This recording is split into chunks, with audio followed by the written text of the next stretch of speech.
গঠিত হয়েছিল সেই স্বৈরাচারের দুঃশাসনকাল 2014 সনে যখন একটি ভোটারবিহীন নির্বাচনের মাধ্যমে এদেশের জনগণের কণ্ঠকে রোধ করে দেওয়া হয়েছিল, তখন আমরা গণফোরাম, নাগরিক ঐক্য সহ রাজপথে সকল রাজনৈতিক দল নিয়ে যে দুর্বার আন্দোলন গড়ে তোলার কারণে আমরা দেখেছি মাহমুদুর রহমান মান্নাকে কিভাবে কোনো কারণ ছাড়া একদম গুম করার মাধ্যমে এই স্বৈরাচার পতিত ফ্যাসিস্ট হাসিনা সরকার তাকে দীর্ঘ সময় জেলখানায় আটক করে রেখেছিল।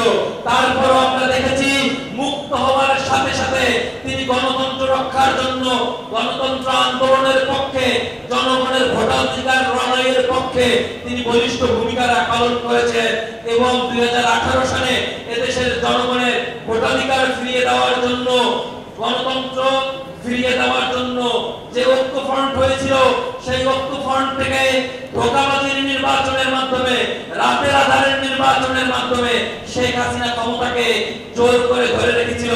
তার পরিণতি স্বরূপ আমরা দেখেছি দামি নির্বাচনে, আমি নির্বাচনের মাধ্যমে শেখ হাসিনা ভেবেছিল এই ক্ষমতাকে তারা পুনরায় দীর্ঘজীবী করতে পারবে, কিন্তু বাংলাদেশের জনগণ, ছাত্র জনতা একটি গণ অভ্যুত্থানের মাধ্যমে যে সরকারের পতন ঘটেছে সেই পতনে বাংলাদেশের সকল রাজনৈতিক দল সহ নাগরিক ঐক্যের যে ভূমিকা, সেই ভূমিকা অত্যন্ত গুরুত্বপূর্ণ।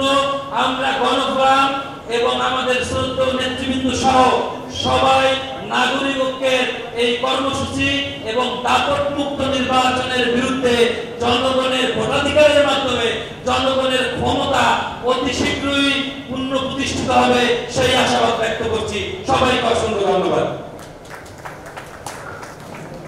বক্তব্য রাখার জন্য অনুরোধ করছি বাংলাদেশের বিপ্লবী ওয়ার্কার্স পার্টি সংগ্রামী সাধারণ সম্পাদক জনাব সাইফুল্লাহকে। বক্তব্য রাখবেন জনাব সাইফুল্লাহ।